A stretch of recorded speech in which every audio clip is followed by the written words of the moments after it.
सभी मसीही भाई बहनों को यीशु के नाम में शालोम, प्रेज द लॉर्ड, जय मसीह की। यीशु द सेवियर मिनिस्ट्री और प्रभु यीशु मसीह में आपका भाई जेम्स आप सभी का इस बाइबल अध्ययन कार्यक्रम में एक बार फिर से बहुत बहुत स्वागत और परमेश्वर का धन्यवाद करते हैं। परमेश्वर का कोटि कोटि धन्यवाद है कि आज से हम इफिसियों के नाम पौलुस प्रेरित की पत्री का अध्ययन शुरू करने जा रहे हैं और एक छोटी सी प्रार्थना के साथ आज के अध्ययन को हम शुरू करेंगे। हालेलुया। धन्यवाद पिता परमेश्वर, धन्यवाद आपके अद्भुत रीति वाले प्रेम के लिए जो आपने अपने इकलौते पुत्र को देकर हम सभी पर प्रकट किया। धन्यवाद करते महान पिता परमेश्वर आपके अनुग्रह, आपके महान प्रेम, आपकी तमाम आशीषों के लिए।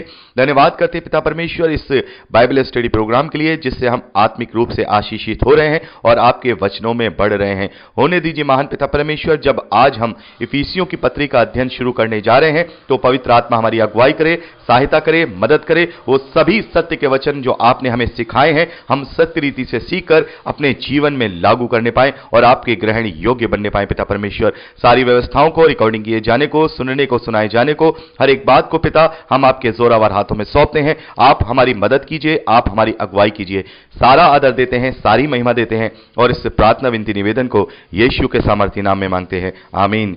मेरे प्यारे भाई बहनों, जैसा कि आप जानते हैं हमेशा की तरह जब भी हम कोई नई पुस्तक का या पत्री का अध्ययन शुरू करने जाते हैं तो एक छोटा सा उसका हम परिचय लेते हैं। तो इफिसियों के नाम पौलुस प्रेरित की पत्री का भी एक छोटा सा हम परिचय लेंगे। मेरे प्यारे भाई बहनों, ये पत्री पौलुस प्रेरित के द्वारा रोमन साम्राज्य के एशिया माइनर प्रांत की राजधानी जो कि आज टर्की देश के नाम से जानी जाती है, इफिसुस नगर की कलीसिया के मसीही विश्वासियों को लिखी गई थी। इसके लिखने की जो अप्रोक्सीमेटली डेट है वो सन 60 एडी से लेकर के 62 एडी के बीच में मानी जाती है। यानी कि 60 और 62 एडी के बीच में इस पत्री को पौलुस प्रेरित के द्वारा लिखा गया था। मेरे प्यारे भाई बहनों, कुछ प्राचीन हस्तलेखों में या मैन्युस्क्रिप्ट में इस पत्री में इफिसुस नाम का उल्लेख नहीं है। यानी यहां पर जैसे हम पढ़ते हैं पहले वचन में ही कि इफिसुस के नाम, तो वहां पर उसका उल्लेख नहीं है।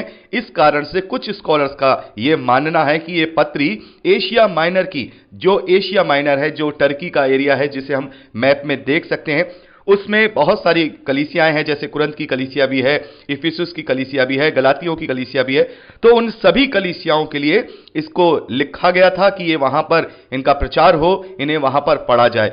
और केवल जो इफिसुस नगर है उसकी कलीसिया को ये सबसे पहले भेजा गया और उसके बाद ये वहां से अलग अलग कलीसियाओं में भेजा गया। मेरे प्यारे भाई बहनों, हमने प्रेरितों के कार्य में इसके विषय में पढ़ा था, अध्याय 18 उसका 19वां वचन से लेकर के 21वें वचन तक, और अध्याय 19 में भी हमने इसके विषय में पढ़ा था कि पौलुस ने बड़े हियाव के साथ प्रभु यीशु मसीह का वहां पर प्रचार किया और वहां पर जो मूर्ति बनाने वाले हैं, जो देवी देवताओं को मानने वाले हैं, उनके बीच में उसने प्रभु का प्रचार किया और वहां पर उसे बहुत भारी उपद्रव को भी वहां झेलना पड़ा था, जिसे हमने प्रेरितों के कार्य 19वें अध्याय उसके 23वें वचन से लेकर 41वें वचन तक पढ़ा था। वहां पर पौलुस के प्रचार के द्वारा लोग मूर्ति पूजा छोड़ रहे थे और जो मूर्ति बनाने वाले लोग थे इस बात से बड़े परेशान थे कि हमारी सेल कैसी होगी, हम मूर्तियां बनाते हैं, हमारी बिक्री कैसे होगी। तो लोगों ने मिल करके पौलुस के खिलाफ वहां पर उपद्रव किया, उसको परेशान करने की कोशिश की। इस बात को हम वहां पर पढ़ सकते हैं। तो पौलुस ने इफिसुस की जो कलीसिया है उसको बहुत समय दिया है, कई बार वो वहां गया है, आता जाता वो वहां पे रहा है, लोगों के बीच में प्रचार किया और वहां पर ये पत्री को भी लिखा। मेरे प्यारे भाई बहनों, इस पत्री को लिखने का जो उद्देश्य है और इसका जो मुख्य विषय है वो ये है कि मसीही विश्वासी अपनी आत्मिक सेवा को कैसे जाने और अपनी आत्मिक उन्नति में कैसे प्रबल हो और मसीही जीवन कैसा, जो नया मसीही जीवन है वो हम कैसे जिएं और हमारा आत्मिक जीवन क्या होना चाहिए। मेरे प्यारे बहनों, इस इफिसियों की पत्री में 6 अध्याय हैं।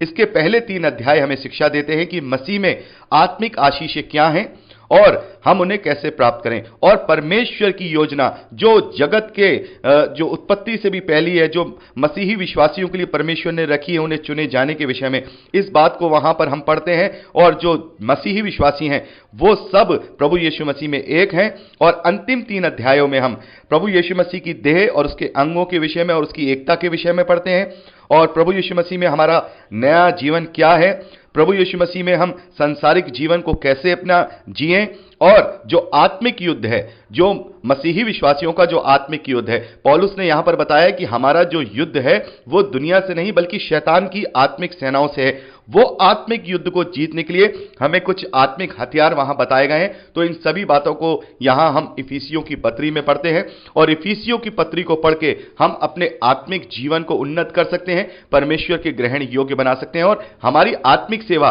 चाहे वो मसीही कलीसियाओं में हो या मसीही जीवन में हो जो सामान्य जीवन जीते हैं, इसमें क्या हो सकती हैं, इन पत्रियों को पढ़कर हम जान सकते हैं। तो मेरे प्यारे भाई बहनों, आइए शुरू करते हैं इफिसियों की पत्री का अध्ययन, जो कि अब हम अगली रिकॉर्डिंग में करेंगे, उसके पहले अध्याय और उसके पहले वचन से। प्रभु आप सबको बहुत आयत की आशीष दे। Praise the Lord. जय मसीह की।